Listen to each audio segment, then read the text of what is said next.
बोलते हैं, साईं बोलते हैं।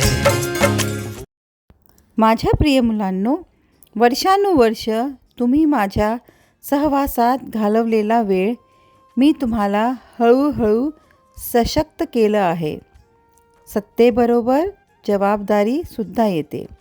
माझे मूळ म्हणून तुमची भक्ती आणि सचोटीची जबाबदारी, तुमच्या प्रियजनांप्रती जबाबदारी आणि तुमच्या बजावत असलेल्या इतर भूमिका. पण आता तुम्ही खरोखरच प्रमुख जबाबदारी स्वीकारता का? हे आपल्यासाठी आपले कल्याण आणि स्वतःची काळजी आहे. तरच तुम्ही इतर सर्व रोग योग्य रीतीने पूर्ण करू शकाल. आनंदी रहा आणि खूप हसत रहा. माझे आशीर्वाद सदैव तुमच्या पाठीशी आहेत.